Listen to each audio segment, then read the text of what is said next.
What was it like playing for Drew, and at what point did you think I'm going to be working with this guy in the future? It was good, man. Drew was always an awesome coach. He communicated well. He was good to me as a player. He was really a player's coach when I was a young guy. And so I don't think it ever dawned on me that we'll be working together. I GA'd for him my first year and right before he left. So that was an awesome experience, but never did I expect us to be on the same staff. It's kind of crazy coming full circle. What have the past couple of weeks been like, kind of transitioning here, obviously getting the job and then actually getting ingratiated here with the team? Yeah, it's been a whirlwind. I think I landed at midnight and then had my first practice last Tuesday. So if you can imagine studying the playbook on the plane on the way here, watching videos, then staying up all night, it's been a grind, but it's been exciting, man. The culture and the energy around here is really uplifting and it's fun. It's been fun. I know it's been hectic, obviously, but why was this the right choice to make in your career? Just continuing to grow, being around guys like Dan, I think was important to me. One to get an opportunity to be a young head coach. I think learning from Dan, learning some of the things he's done, how he does things, seeing how he goes about it day to day, and then being around guys like Will Stein, Junior Adams, Drew, Alik, who's a young, smart coach. I think just positioning myself with these guys is going to continue to grow and help me grow in my career. Take us into your process of just, like you say, it's hectic. You're trying to learn scheme on the fly. You're trying to learn players and coaches on the fly. How do you even go about tackling that last week? You don't sleep.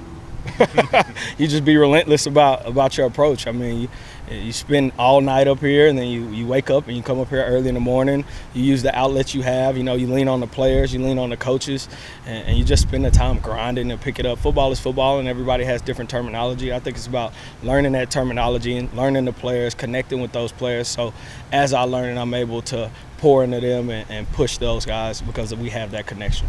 How much of Jordan and Noah kind of helped you with that? Those veteran guys, and you're the newcomer here. Yeah, it's cool having veteran guys in the room because they have, I've asked them a couple times, let's stay and watch this, or, talk me through your eye progression here, talk me through what you see here, talk me how y'all done things in the past, the things you like, the things you don't like. It's been good. When you got veteran guys who are mature about the process, understand the day-to-day, it makes it a lot easier coming in and being able to bounce things off those guys. How did your relationship with Kenny and his familiarity with Dan kind of help in this entire process? Oh, it helped a bunch because there was definitely some crossover. There's definitely some crossover between the programs and how we did things. Kenny was awesome to work for, so he was good to me too as a head coach, but it helped a bunch. I think the transition from Kenny here made it so much easier. Had a handful of practices. How would you assess your room and kind of the growth you've seen so far? Yeah, I think we got a really talented room. Those guys in the room can play from the top to the bottom, and I think we just got to continue to be detail oriented, be detail focused, and build on the things that build on our weaknesses. And spend time in the film room. Spend extra time. We talk about being the first one on the field and one of the last ones off. All right, so spending extra time, and then ultimately owning the ball, protecting the quarterback, and going and being violent in the run game. Comes to the recruiting side of things, what are the traits that you look for? I mean, everybody wants the biggest, the strongest, the fastest at every position, but what is a running back that plays for you? What are the traits that you look for that they have to have? You got to love football. To get in a car crash every single play in the backfield, you're taking on blocks, you're taking on defensive ends, you're running up back, you're running in the hole with backers. You got to be a contact initiator, and you got to love the game. You got to love being back there. Obviously, you talk about speed. You talk about guys who can play with pace is important, right?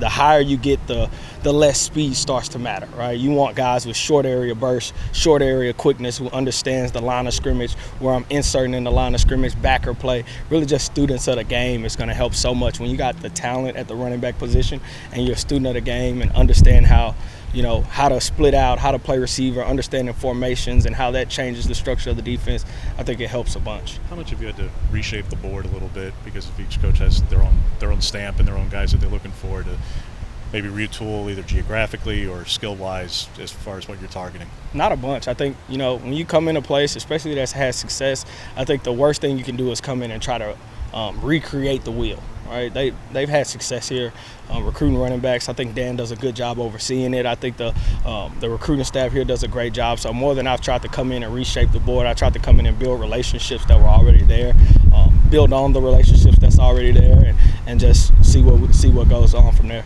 the last running back coach here made a real point to speak to the older guys, not the past guys in the room, the legacy guys, the Michael James, Reshaping, and all them. How important is that to you? Have you reached out to any of those guys? What's your kind of plan on that front? Yeah, it was awesome. I actually talked to Michael while I was on the plane studying the plays. So I've talked to him. I've talked to Kenyon Bonner. Those guys have been awesome. I saw he put out a tweet when I was mentioned that I might be a target for the job, and he was like, "I like it," and I sent it to him, and I said, "I appreciate the support." And, he's actually talking me through the whole process, even giving me suggestions on where to live. So, man, it's important. I grew up watching those guys, and that's what I told Kenyon Barner. I told him I grew up watching you guys, watching the success you guys have. One of the best duos in the backfield, and it's important to keep that alive and also build on it. When you leave that kind of legacy, you don't want that legacy to die. You want more guys in the room who can continue to keep the running back group name living on. And so that's what we hope to do. You were coaching receivers at the last stop. What's allowed you to kind of coach receivers there and running backs here? Has there been I know you've done it before, but a process of kind of getting back to coaching running backs? Yeah, just conceptual awareness of the game and understanding. The receiver position is definitely a little bit different, but you're still trying to build habits every day. You're trying to still be consistent. It's different traits, and I did have to knock off a little rust now from coaching receivers, getting back in the running back room. But I coached running backs for 5 years before. I coached it as a young student assistant, so it's been good. It was a slight transition, but it's been back in the groove right now. Given your background and experience, a lot of people have made conclusions about Texas and its relative importance, and I think fans think you're going to get everybody from Duncanville, apparently. But that's everywhere I go. They think I'm going to get everybody from Duncanville. But can you speak to how important Texas is? Because they have offered a lot of guys in the state, not just a running back, but what your connections could mean and what you hope they mean on the recruiting trail. Yeah, Texas is important to me. I'm from Dallas. I recruited Texas all my life since I've been here. Just a relationship with those high school coaches in Texas. I'm going to be that guy through and through no matter where I go. It's a part of me, so I really don't have to take it anywhere.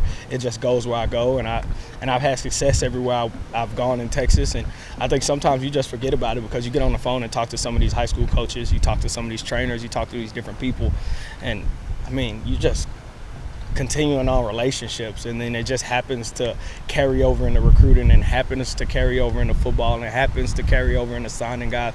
But it starts with having real relationships, knowing who to pick up the phone and call, knowing who knows what's going on, knowing who the champions are in every city, and I think I got that down pat in Texas. You're one of a few coaches on the staff that has NFL experience. What was that time with the Rams like, kind of learning with Sean McVay, kind of working with him? What you learned from that experience? It was invaluable to my career. Just learning, again, I think the process is more important than the result, so I think it helped me a bunch with my process as a coach.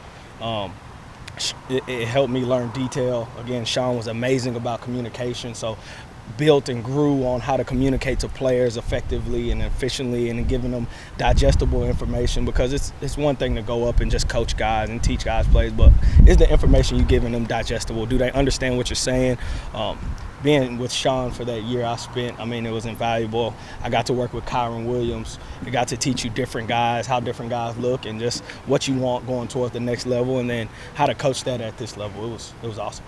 What's one thing that maybe surprised you about Oregon that you kind of didn't expect, before you came here? That's a good question. It's really green out here. I've never been to Oregon till I got this job. Well, I've been to Portland once, but I never really spent time in Oregon. I think the beautiful scenery, really caught my eye. And then, again, just this place, it's beautiful. The culture here, the people here are really nice. The people here have been really good to me. But just the culture in the building has been awesome, and it's good to come here every day with guys who are committed to the work. So. All right, thanks, Coach. Yep. Thanks, Coach. Appreciate y'all.